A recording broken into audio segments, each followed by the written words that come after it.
करते हैं muscular system से। तो मस्कुलर सिस्टम होता क्या है एक्चुअल में? जो मस्कुलर सिस्टम होता है, मस्कुलर सिस्टम क्या होता है कि जो हमारी बॉडी की मसल्स है ना, जो हमारी बॉडी की मसल्स है, तो वो हमारे बॉडी के डिफरेंट पार्ट से कनेक्टेड होते हैं, है ना, बॉडी के डिफरेंट पार्ट से कनेक्टेड रहते हैं। तो हमारे बॉडी के अंदर जैसे हम बात करें, स्टोमस की बात करें, लंग्स की बात करें, ब्रेन्स की बात करें, जितने भी इंटरनल ऑर्गन्स हैं, सारा का सारा हमारा मसल सिस्टम के द्वारा कनेक्टेड रहता है। ठीक है, सारा का सारा हमारा मसल सिस्टम के द्वारा कनेक्टेड रहता है। तो जो भी इंफॉर्मेशन इनको मिलती है वो हमें जो भी इंटरनल ऑर्गन्स हैं, तो कहीं ना कहीं ये मसल से या किसी न किसी पार्ट से मसल्स के उससे कनेक्टेड रहेंगे। फिर वो इन्फॉर्मेशन रिगार्डिंग उसकी जो इन्फॉर्मेशन है उसके रिगार्डिंग वो सेंड कर देते हैं, इन्फॉर्मेशन सेंड कर देते हैं, या कोई भी केमिकल रिएक्शन होती है, जो भी रिएक्शन होती है वो सेंड कर देते हैं। तो मस्कुलर सिस्टम जो होता है वो अपने जनरली टू पार्ट में डिवाइडेड होता है। एक होता है अपना स्केलेटल मस्कुलर सिस्टम, वो एक होता है स्मूथ मस्कुलर सिस्टम, है ना। इसमें देख भी रहे हो, पीपीटी में दिख रहा होगा आपको, टाइप्स ऑफ मस्कुलर सिस्टम में आता है स्केलेटल मस्कुलर सिस्टम और सेकंड है स्मूथ मस्कुलर सिस्टम। ठीक है, तो इसमें हमारे दो प्रकार के मस्कुलर सिस्टम जनरली हम काम में लेते हैं। तो जो मस्कुलर सिस्टम है, मस्कुलर सिस्टम के अंदर अप्रोक्सीमेट 700 स्केलेटल मसल्स होती है हमारी, जो कि डायरेक्टली और इनडायरेक्ट वे में हमारे डिफरेंट पार्ट से कनेक्टेड रहती है, जो कि रिक्वायर्ड इंफॉर्मेशन होती है, लाइक ब्लड पंप की, ब्रीथिंग की, ठीक है, इंटरनल ऑर्गन्स की, और जो भी हमारे मतलब बॉडी के अंदर हीट जनरेट हो रही है या जो टेम्परेचर जनरेट हो रहा है, उसकी सारी इंफॉर्मेशन को मसल्स को कलेक्ट करके रिक्वायरमेंट के अकॉर्डिंग वहाँ सेंड कर देता है। जो हमारा सर्कुलेट सिस्टम, रेस्पिरेटरी सिस्टम है, सारा का सारा कुछ मसल्स के द्वारा ही कनेक्टेड रहता है। जनरली मसल्स हमारे दो प्रकार की होती हैं, एक होती है स्केलेटल मसल्स और दूसरी होती है स्मूथ मसल। जो स्केलेटल मसल्स होती हैं, इसके अंदर हमारे टू डिफरेंट टाइप्स की बोन होती है, इसके अंदर टू डिफरेंट टाइप्स की हमारी बोन होती हैं, और जो कि कनेक्टेड होती हैं लिम्स के द्वारा, है ना। तो जो कि वॉल्यूम एक्शन हम लेते हैं, जैसे मान लो हम कोई इनहेल कर रहे हैं, एक्सेल कर रहे हैं, या हमारा ब्लड कार्डियोवास्कुलर सिस्टम में ब्लड एंटर होता है, तो जो भी वॉल्यूमेट्री एक्शन हो रहा है उसको कंट्रोल करते हैं हम लोग स्केलेटल मसल्स के द्वारा। ठीक है, अप्रोक्सीमेट 400 मसल्स, स्केलेटल मसल होती है हमारे बॉडी के अंदर। 400 स्केलेटल मसल्स होती हैं जो बॉडी के डिफरेंट पार्ट्स में फैली हुई होती हैं, जो कि हमारे लंग सेल से भी कनेक्टेड होती हैं। जो भी जैसे हम लोग एयर को इनहेल करते हैं, एक्सेल करते हैं, तो लंग्स में जो भी एयर इनहेल हो रही है, एक्सेल हो रही है, तो सारा का सारा कुछ मसल से कनेक्टेड रहता है, जो कि उसकी इंफॉर्मेशन न्यूक्लियस के द्वारा हमें सेंड की जाती है। ठीक है, तो ये जो अरेंजमेंट है, ये स्ट्रिप के रूप में कनेक्टेड होता है सेल्स में। ठीक है, जैसे हमारे अगर मान लो कोई हीट जनरेट करता है या ब्लड को फ्लो कर रहा है या हार्ट पंप कर रहा है, तो सारी की सारी इंफॉर्मेशन हमें मसल्स के द्वारा मिलेगी। ये 24 आवर काम करता है, जैसे हमारा हार्ट काम करता है 24 घंटे, ऐसे ये जो हमारा मसल्स है, ह्यूमन बॉडी के मसल सिस्टम है, ये भी 24 घंटे काम करता है। ऐसा नहीं है सो गए तो मसल्स काम नहीं करेंगी, मसल्स बिल्कुल काम करेंगी। जो भी इंफॉर्मेशन है, जैसे हमारा ब्लड तो पंप हो ही रहा है ना, हम सो रहे हैं, हो रहा है कि नहीं हो रहा है, हम लोग ब्रीथिंग ले रहे हैं, लंग्स काम में हो रहा है कि नहीं हो रहा है, मतलब इंटरनल ऑर्गन्स कुछ ना कुछ काम कर ही रहे होते हैं। ऐसा नहीं है कि इंटरनल ऑर्गन हम सो जाते हैं तो इंटरनल ऑर्गन्स काम करना छोड़ देते हैं। इंटरनल ऑर्गन कभी काम करना नहीं छोड़ते हैं, जो भी उनका फंक्शनिंग है वो अपने फंक्शन करते रहते हैं। तो जो मसल सिस्टम है, मस्कुलर सिस्टम है, वो 24 आवर्स टाइम हमारे वर्क करते रहते हैं और उसके रिगार्डिंग इंफॉर्मेशन हमें सेंड कर देते हैं। ठीक है, सेकंड है इसमें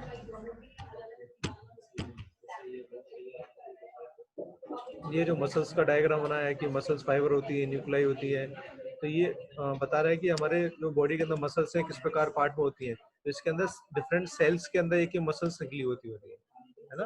तो डिफरेंट सेल्स में बनी होती है, और जो जो मसल्स होती है हमारी, इट कंटेन्स 1 न्यूक्लियाई पर सेल। एक सेल के अंदर 1 न्यूक्लियाई हमारी लगी होती है। न्यूक्लियाई यहाँ पे आगे देख रहा हूँ ना, ये बनी हुई है, एक सेल्स के अंदर से निकली हुई होती है। सेकंड है स्मूथ मसल। स्मूथ मसल का काम क्या होता है?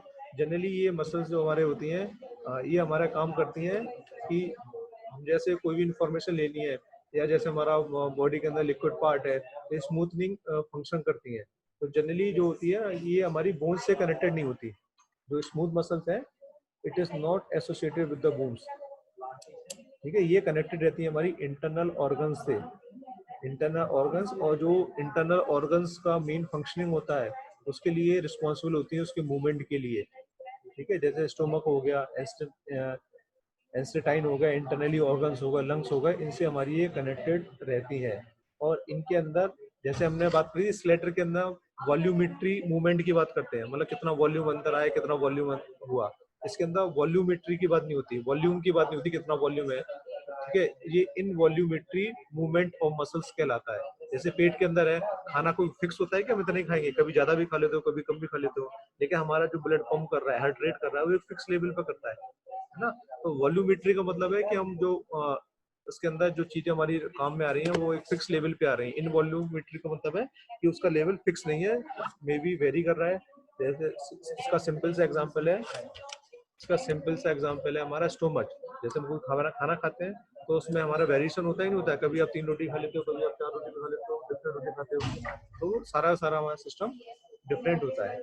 ठीक है, तो जनरली क्या होता है कि इसमें हम जो भी हम खाना खाते हैं या जो भी हम फंक्शनिंग करते हैं बहुत ही स्मूथली और स्लोली स्लोली वर्क करता है, धीरे धीरे हमारा। जैसे हमने कोई खाना खाया तो वो एकदम नहीं आपको 5 मिनट बच जाता है, फिर वो क्या धीरे धीरे हमारा सारा का सारी चीजें बर्न होती है। बर्निंग के द्वारा फिर वो हमारे डिफरेंट बॉडी के पार्ट्स में सिग्नल्स जाते हैं जो कि हमें एनर्जाइज देते हैं, है ना। तो उनका जो हम बात करें जो कंज्यूम होते हैं या कॉन्ट्रैक्ट होता है वो स्लोली होता है, स्मूथली होता है। ऐसा नहीं होगा कि आपको खाना खाने के बाद ऐसा नहीं पेट में कुछ अजीब सा महसूस होगा, आपको कुछ चुभ रहा है, चुभन हो रही है। सारा का सारा सिस्टम स्मूथ चलता है और कॉन्ट्रैक्ट बिल्कुल स्लोली होता है। ठीक है, और इसके अंदर भी जनरली हमारे वन मसल्स के अंदर 1 सेल होते हैं, 1 मसल पर 1 सेल होते हैं। ठीक है, ये इसका डायग्राम है।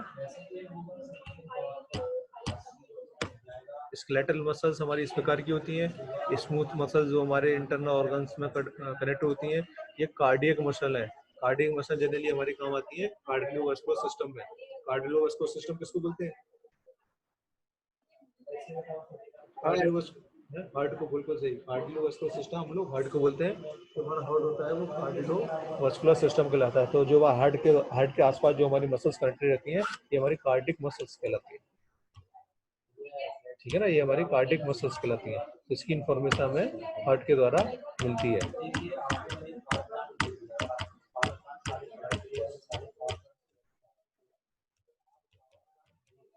नेक्स्ट टॉपिक है रेस्पिरेटरी सिस्टम। रेस्पिरेटरी सिस्टम क्या होता है?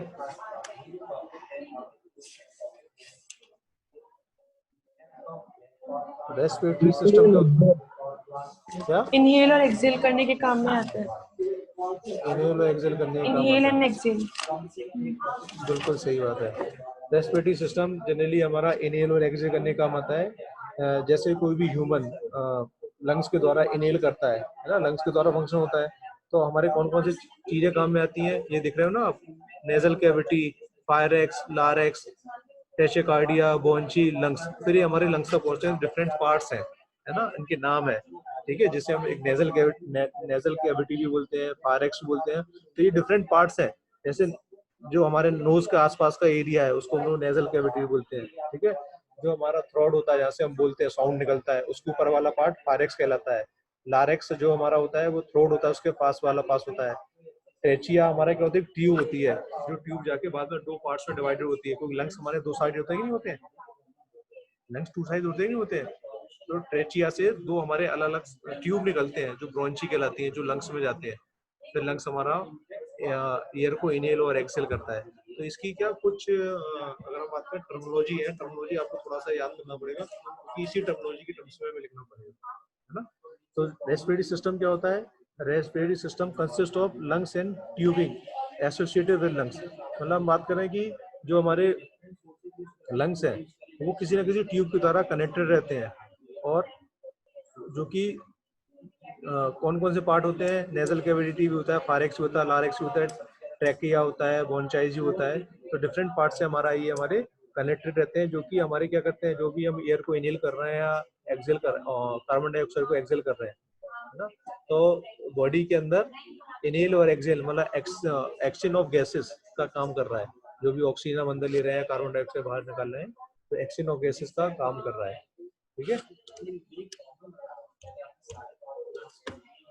तो ये वर्क कैसे करता है, अगर हम इसकी वर्किंग देखें तो इसके अंदर क्या होता है, जैसे हमारे पास थ्रॉड होता है, थ्रेड होता है कि नहीं होता है जनरली हमारे, इसका अगर हम बात करें ये हमारे टू पार्ट्स में डिवाइडेड होता है।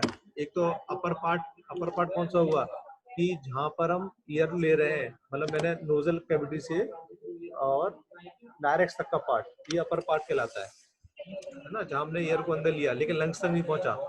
फिर लोअर पार्ट क्या होता है, ट्रेचिकार्डिया से लंग्स में जाता है ना, यहाँ से ट्रेचिकार्डिया से लंग्स में जा रहा है, तो ये इसका लोअर पार्ट होता है।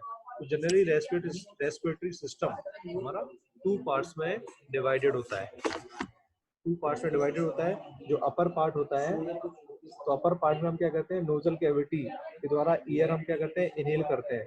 तो जब हम एयर इनहेल कर रहे हैं तो उसके अंदर हमारी एनवायरनमेंट में मॉइस्चर भी होता है कि नहीं होता है। सर अनॉर्बिक और ऑर्बिक रेस्पिरेशन क्या होता है सर? क्या बेटा? अनॉर्बिक और ऑर्बिक, एरोबिक और एनॉर्बिक सर। एरोबिक और एनॉर्बिक रेस्पिरेशन सर। आवाज के लिए नहीं आ रही, कौन सा पूछा था सर? एनॉर्बिक और एरोबिक रेस्पिरेशन। एरोबिक और सर वो एरोबिक और एनारोबिक पूछ रहा है, रेस्पिरेशन क्या होता है। नहीं बेटा, इसका कोई आइडिया नहीं है मेरे को। सर तो एरोबिक रेस्पिरेशन सर ऑक्सीजन के प्रेजेंस में होता है और एनारोबिक सर ऑक्सीजन के एब्सेंस में होता है। तो ऑक्सीजन के एब्सेंस में क्या इनहेल करोगे बेटा? सर नहीं सर, मतलब क्या बोल, क्या? हेलो हेलो हेलो, आवाज आ रही है? हेलो। हाँ सर आ रही है। यस सर, आवाज तो आ रही है आप। हेलो, लेकिन मुझे सुनाई नहीं दे रहा, मुझे सुनाई नहीं दे रहा क्या बोल रहा है। सर वो एरोबिक और एनारोबिक रेस्पिरेशन पूछ रहा था। नहीं तो यहाँ पर हम जो बात कर रहे हैं ना, हम तो बात उसकी कर रहे हैं कि हम एयर को इनहेल कर रहे हैं, ठीक है। आप विदाउट एयर आप इनहेल करोगे तो फिर आपका जो, हम तो बॉडी के पार्ट्स की बात कर रहे हैं ना, बॉडी पार्ट्स हमारा किस प्रकार फंक्शन कर रहा है, मैं उसकी बात कर रहा हूँ। उसमें हम बात ही नहीं कर रहे कि एयर को हम इनहेल नहीं कर रहे। इधर एयर को आप इनहेल नहीं करोगे तो बॉडी में तो प्रॉब्लम होगी होगी, नहीं होगी? Hello hello, yes sir. है ना। तो इसके अंदर अगर मान लो हम एनॉर्बिक और एरोबिक की बात कर रहे हो, तो उसके अंदर हम जब एयर को हम एयर हमारे अंदर बॉडी के अंदर जाएगी नहीं, बॉडी के अंदर एयर जाएगी नहीं, तो हमारे जो लंग्स है या हमारा ब्लड है एनर्जाइज ही नहीं होगा। एनर्जाइज नहीं होगा तो फिर वो एनर्जी नहीं आएगी बॉडी के अंदर। और लंग्स में जब एयर ही नहीं जाएगी तो लंग्स ब्लड को प्यूरिफाई नहीं करेगा, प्यूरिफिकेशन नहीं होगा ब्लड का, तो ब्लड सर्कुलेशन जो हमारा प्रॉपर हो रहा है, जिससे हमारे सेल्स मसल्स जो कनेक्टेड है, जो एनर्जाइज हो रहे हैं, तो वो एनर्जाइज नहीं होंगे, तो कहीं ना कहीं प्रॉब्लम तो आएगी आएगी, नहीं आएगी? नॉर्मली क्या होता है, आप 1 मिनट 2 मिनट तक एयर रोक लेते हो, तो 1 या 2 मिनट तक एयर रोकने में हमें इसलिए प्रॉब्लम नहीं होती क्योंकि हमारे बॉडी के अंदर एयर की मात्रा पहले से इतनी है कि वो एयर हमारी बर्न हो रही होती है और वो हमारे बॉडी पार्ट्स में हमारी सारी चीज सर्कुलेट करा रही होती है। लेकिन एक टाइम से ज्यादा अगर आप उसको रोकने की कोशिश करते हो तो फिर वो सारे पार्ट्स हमारे एक्यूरेट काम करना बंद कर देंगे। रोक सकते हो क्या यार एयर को? नहीं रोक सकते, ठीक है ना। तो हम बात कर रहे थे यहाँ पर अपर पार्ट की। जो अपर पार्ट होती है, अपर पार्ट जो होता है वो हमारे नोज का, जिसे हम नेजल कैविटी कहते हैं। तो नेजल कैविटी के द्वारा हम जो एयर इनहेल करते हैं, तो जनरली इसके अंदर हमारी वार्म एयर जाती है, इसमें ह्यूमिडिटी भी होती है ना। तो ह्यूमिडिटी के साथ ऑक्सीजन भी जाती है। तो जो हमारा जैसे हम कोई एयर वगैरह इनहेल करते हैं तो हमारे हार्ट को ह्यूमिडिटी भी चाहिए होती है, तो ह्यूमिडिटी हमें इसी के द्वारा मिलती है, ठीक है। अब जैसे मान लो कभी डस्ट वगैरह भी चली जाती है, तो डस्ट वगैरह भी चली जाती है, तो हमारा जो थ्रोट होता है वहां से हम कफ के द्वारा वो हमारा वेस्ट मटेरियल होता है सारा का सारा बाहर निकल जाता है हमारे पास। तो उसके अंदर हम लोग नहीं कि वेस्ट भी अंदर जाता है, वेस्ट को हम रोक लेते हैं, ठीक है। तो जनरली एयर के साथ हमारी जो ह्यूमिडिटी या हम बोले कि ऑक्सीजन के साथ हमारी जो ह्यूमिडिटी पार्टिकल्स हैं वो भी हम इनहेल करते हैं, और वो प्रिवेंट करते हैं कि हमारे जो हमारे क्या वो हार्ट को काम कराने के लिए, प्रॉपर फंक्शनिंग के लिए भी काम आता है, तो उसको प्रिवेंट भी करते हैं कि हमारा डैमेज ना प्रॉपर्ली वर्क करता रहे। ठीक है। फिर फायरेक्स होता है। फायरेक्स का काम क्या होता है कि फायरेक्स जो होता है वो थ्रोट के आसपास का एरिया होता है।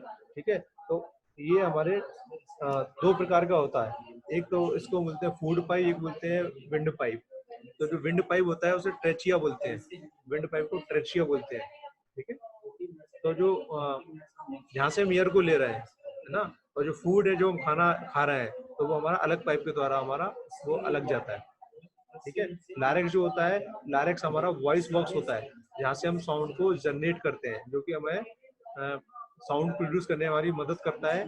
ये ट्रेचिकार्डिया का पार्ट होता है। ठीक है। और इसी के द्वारा जैसे में कफ वगैरह जो हमें बनता है, तो कफ को हम बाहर इसी के द्वारा, लारेक्स के द्वारा ही हमारा कफ वगैरह बाहर निकलता है। तो सेकंड इसका एक लोअर पार्ट होता है। लोअर पार्ट को हम लोग बोलते हैं लोअर रेस्पिरेटरी ट्रैक्ट, जो कि हमारा ट्रेचिका से शुरू होता है। ट्रेचिका जो हमारा विंड पाइप होता है, फिर हमारा क्या होता है, जैसे हमने कोई भी एयर को इनहेल करा, है ना, इनहेल करने के बाद लंग्स में जाएगा, लंग्स में जाएगा तो टू पार्ट्स में डिवाइडेड होगा, डेट इज कॉल्ड ब्रोंची। इसको हम ब्रोंची बोलते हैं, है ना, ब्रोंची बोलते हैं। वो हमारे दोनों लंग्स से कनेक्टेड रहता है। तो ये प्रकार की ट्यूब होती है ना, जो हमारे लंग्स से कनेक्टेड होती है। जो लेफ्ट साइड में होता है वो लेफ्ट ब्रोंची कहलाता है, राइट साइड में होता है राइट ब्रोंची कहलाता है। तो जहाँ से हम जो लंग्स होते हैं वो हमारा एयर बैग की तरह काम करते हैं, मतलब जो भी एयर को इनहेल और एक्सहेल कर रहे हैं, तो ये लंग्स बैग में फिल होता है, फिर रिलीज होता है, कॉन्ट्रैक्ट होता है, डिसकॉन्ट्रैक्ट होता है। मतलब हम इनहेल करते हैं और एक्सहेल करते हैं। जब इनहेल करते हैं तो ऑक्सीजन की जो ऑक्सीजन रिएक्शन होती है हमारे ब्लड के साथ, और जब हम एक्सहेल करते हैं तो कार्बन डाइऑक्साइड या वेस्ट मटेरियल को हम रिलीज कर देते हैं, फिर हमारे डिफरेंट ट्यूब से वो हमारी कार्बन डाइऑक्साइड बाहर निकल जाती है। ठीक है। तो इस प्रकार हमारी ब्रोंची काम करती है, और इस प्रकार हमारा रेस्पिरेटरी सिस्टम भी काम करता है। रेस्पिरेटरी सिस्टम में अगर हम बात करें तो हमारा मेन काम ये होता है, जैसे हम एयर नोजल कैविटी के द्वारा एयर को इनहेल कर रहे हैं, तो लारेक्स, फारेक्स और ब्रोंची के द्वारा ही हमारे लंग्स में जाएगा। लंग्स क्या करेगा, एयर को कंज्यूम करेगा ब्लड के साथ, फिर जो कार्बन डाइऑक्साइड जो एक्स्ट्रा बचेगी, फिर हमारे जो ब्रोंची का ट्यूब होती है वहां से हमारा रिलैक्स करके बाहर निकल जाता है। इस प्रकार रेस्पिरेटरी सिस्टम हमारा वर्क करता है। ठीक है। इस प्रकार रेस्पिरेटरी सिस्टम वर्क करता है। ये था रेस्पिरेटरी सिस्टम। क्लियर है? क्लियर है? Yes, sir.